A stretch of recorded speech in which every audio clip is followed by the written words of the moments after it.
안녕하세요. 안녕하세요. 사정없이 좋은 서양화가 김수영입니다. 자, 배호TV 특집 김수영의 남기고 싶은 이야기 그 네 번째입니다. 레슨 4인지 넘버 4인지 4인지 하여튼 정확히 모르겠지만 네 번째 이야기 김수영의 화가 생활 남기고 싶은 이야기.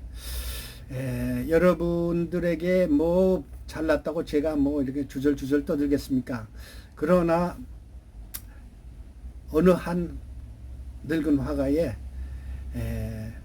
한 평생을 그래서 세상에 남기고 싶은 이야기라고 할까요? 너무 거창한가요? 어쨌든 그림을 좋아하시는 분들에게 어떤 꿀팁을 드린다던가 아니면 그 나이 든 사람들에 관한 인생의 참 과거는 어떻게 했는가라는 것을 궁금하신 분들에게 요만큼이라도 저의 살아온 이야기를 말씀드리고자 합니다. 이건 뭐 굳이 뭐 돈 생기는 거 아니니까 거짓말 할 필요도 없고 여러분에게 뭐 속일 의향은 요만 필요도 없으니까 그냥 있는 대로 근대로 본 대로 느낀 대로 살아온 대로 버텨온 대로 여러분과 함께 그 주저리 이야기를 한번 엮어가 보겠습니다. 지금까지 들어본 이야기로서는 저를 어떻게 생각했는지 모르지만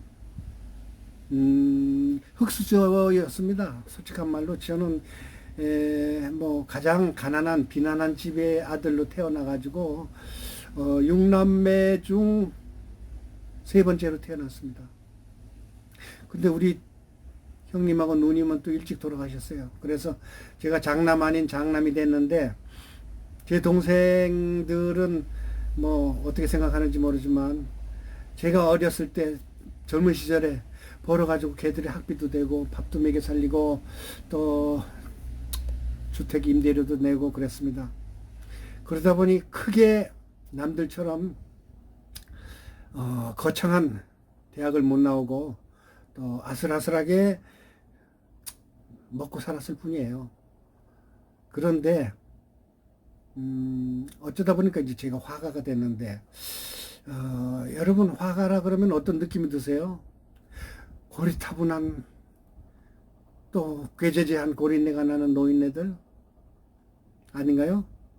우아한 칼라 내지는 고상한 옷을 입고 참 이렇게 담배 빨주리를 물고서 느긋하게 작품을 그리는 그런 화가가 생각나십니까? 근데 저는요 뭐 같은 소리겠지만 화가가 되면서도 더 좋은 화가가 되기 위해서 노력했고 더 유명해지기 위해서 더 좋은 작품을 남기기 위해서 끊임없이 노력했어요. 저는 자부합니다. 무엇을? 제가 부지런했다는 거, 내 인생 가장 열심히 살았다는 거, 보람 없이 후회 없이 살았다는 거. 그런데 세상은 운칠삼기라고 그래가지고요, 운이 70%랍니다. 저 역시 우리 아버지가 운이 안 따라준다 그런 얘기를 하길래 제가 학창 시절에 아버지를 원망했어요. 직접 아버지 앞에 대놓고는 말을 못했지만 세상에 그거는 자기 잘못이지 어떻게 운수를 따집니까? 자기가 노력하면은 노력한 만큼의 대가가 세상에서 오는 거 아닙니까? 나는 속으로 그렇게 생각했어요. 근데 아버지한테 요만큼도 말을 못 꺼냈어. 우리 아버지는 엄청 무서웠어요. 그러나 나한테 매질은 안 했습니다. 나는 우리 아버지한테 맞은 적이 딱 한 번도 없어요. 그런 아버지 밑에서 자랐는데 그렇다고 해서 아버지가 나를 어떻게 해서 인도를 해주거나 아니면 이 교육자로 나가라든가 아니면은 화가가 되라든가 라는 말을 절대 하지 않으셨습니다. 밥 먹었니? 그래 잘 갔다 와라. 그냥 이 정도예요. 그렇다고 해서 우리 아버지가 무심하고 원망하지는 않습니다. 왜? 우리 아버지는 아버지 나름대로의 최선을 다했기 때문에 그렇습니다. 저 전시회 얘기하는데 왜 우리 아버지 얘기가 자꾸 나오는지 모르지만 우리 아버지가 경제력이 좋았다면은 누구네 아버지처럼 학교 교장이 됐거나 누구네 아버지처럼 스타 장군이 되었다거나 누구네 아버지처럼 소를 100마리 200마리 키우는 자기 땅을 그날 끝까지 걸어보지 못할 정도로 넓은 땅을 가진 부모 또 누구네 아버지처럼 이 버스 회사를 운영을 해가지고 버스가 12대라는 걸 자랑하고 있었지만 우리는 산 비탈에 있는 참 보잘것없는 땅 몇 마지기밖에 없었습니다.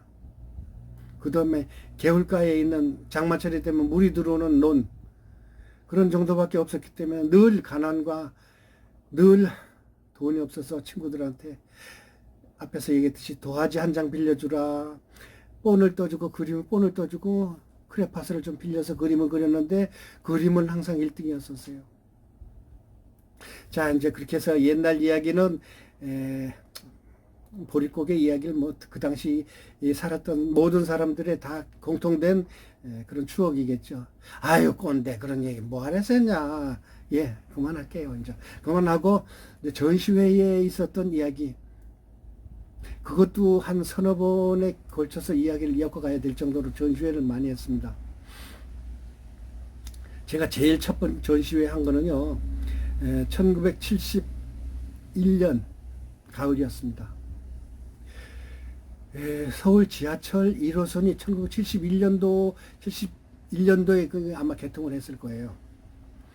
그 전에 했던가 하여튼 개통한 지 첫 해에 종강역에 지하철에서 문화를 이렇게 공유하는 그 공간이라고 그러면서 전시장을 마련해 놨습니다. 그러니까 지금 영풍문고 들어가는 입구 쪽이에요. 옛날에는 영풍문고 있는 쪽은 그렇게 활발히 안 돼 있지만 그 전시장이 거의 한 100평 가까이 됐어요. 굉장히 컸습니다. 근데 거기에서 제가 첫 번째 전시회를 했어요. 제목은 뭔가 하면 두고 온 산하 금강산 전시회. 지금은 뭐 금강산 갔다 오신 분도 있고 또 남북 간의 교류도 있었지만 당시만 해도 남북 간에 꽉 막혔던 그런 시절이에요. 1953년도에 전쟁이 끝났으니까 1971년도 하면은 불과 한 17, 8년 전쟁이 끝나고 17, 8년이 됐으니까 남은 북을 알기를 철천지 원수로 알고 북 역시 남을 철천지 원수로 알고 미국 제국주의자 놈들을 하고 같이 빌붙어 사는 뭐 박정희 뭐 이승만 정권 뭐 이랬을 때거든요. 그래서 북한에 관한 이야기라든가 북한에 관한 지식 정보 이만큼도 대놓고 내놓질 못했어요. 근데 제가 금강산에 관한 전시회를 했습니다. 조금 기니까 잠깐 끊었다가요.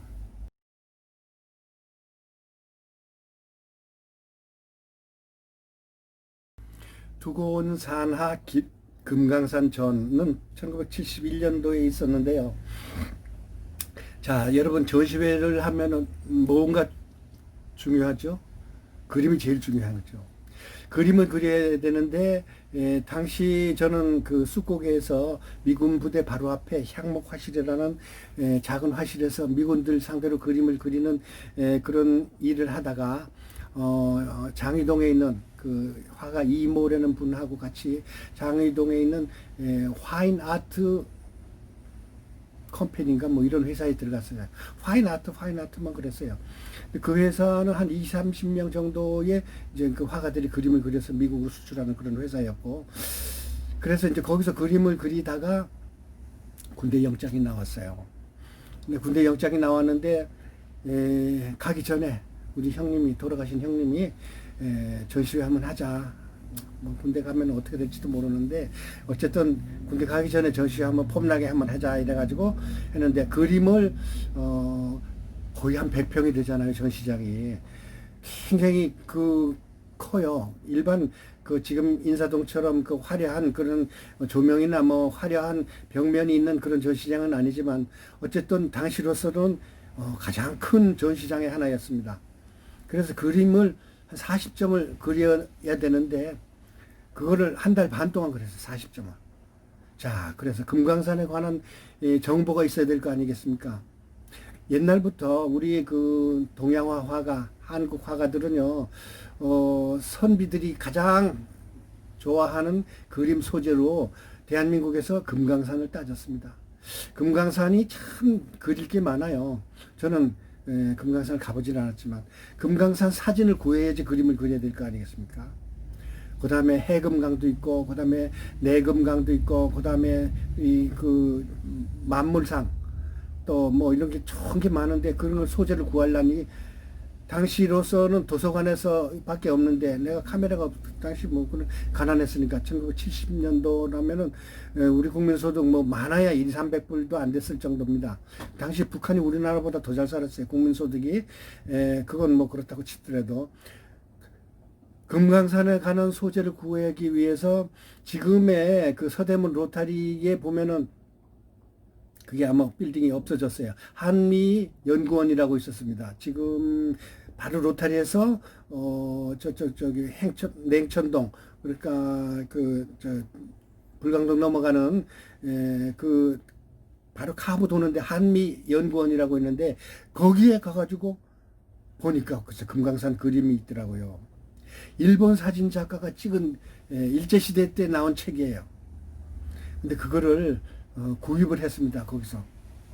그 당시 얼마 줬는지 모르지만 우리 형님이 그걸 구입을 해가지고 와가지고 보덕굴이라는 것도 있어요. 금강산에 있는 아주 아슬아슬한 비탈에다가 참 그 절을 만들어 가지고 있는 곳도 있고, 그 다음에 또 뭐 만물상 또 그런 것도 뭐 많은데 그런 걸 한 40점을 그렸어요. 밤낮 없이 그렸어요. 주로 크기는 한 30호 정도, 24에 36cm, 인치, 30호 피 정도 사이즈로다가 그림을 그렸는데 액자 살 돈이 없어. 그래가지고 액자집 가장 싼 데서 그냥 가장자리만 액자 냄새만 나게끔 해가지고 쫙 걸어놨어요. 걸어놓고서 뭐 지금처럼 뭐 오프닝 세레모니 그런 거 할 돈이 어딨어. 그냥 거기서 전시회를 한다 해가지고 그 문 앞에다가 그 모조주에다가 두고 온 산하 금강산 전, 우리 형님이 글씨를 잘 썼거든요. 저도 조금 쓰긴 하지만 그래가지고 써붙여 놨더니 세상에 보름 동안 전시회를 했어요. 뭐 기간은 뭐 내 마음대로지만 보름 동안 했는데 하루에 몇 명 정도가 왔는가 하면은요, 하루에 거의 5천 명이 왔어요.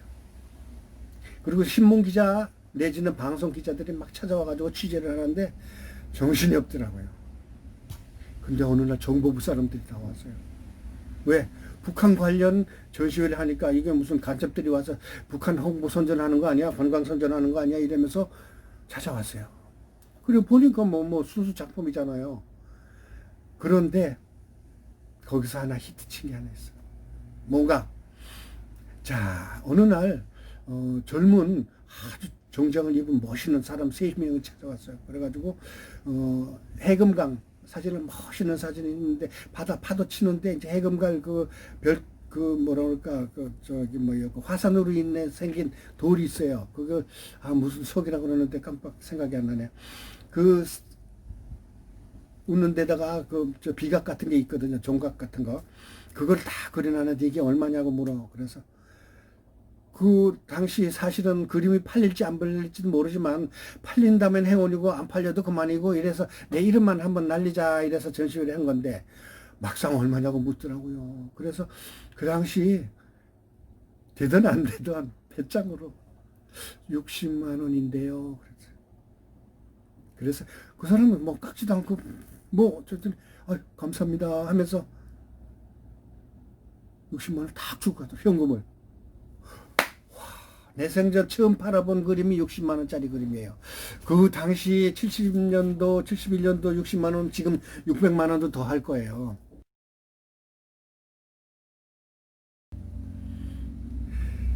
그런데 신문에서 11군데가 신문에서 취급을 해줬어요. 두고 온 산하 금강산 전 이래가지고 신문에서 여러 군데서 와서 취재를 해주고 KBS에서도 한 1시간짜리 프로그램에 제가 출연을 했어요. 두고 온 산하 뭐 그림을 어떻게 그리게 됐나, 금강산을 가보셨나? 못 가봤죠 당신은. 그래가지고 금강산에 관한 이야기, 옛날 화가들의 유명한 우리 조선 화가들이 있잖아요. 그런 사람들의 이야기라든가 또 장래 희망은 뭔가 이렇게 하면서 음악 한 번씩 틀어주고 이렇게 얘기하는 프로그램에 출연해가지고 했는데 글쎄 그 사람이 와서 60만 원짜리를 팔아준 거예요. 30분짜리를. 그러니까 호당 2만 원 받은 거죠. 당시 나로 그림 하나에 1, 2만 원 받을 정도인데, 에이, 사면 말고, 말만 말고, 그냥 기분 좋게 그냥 대충 받은 건데, 글쎄 그분이 왕 회장 있잖아요. 정주영 씨.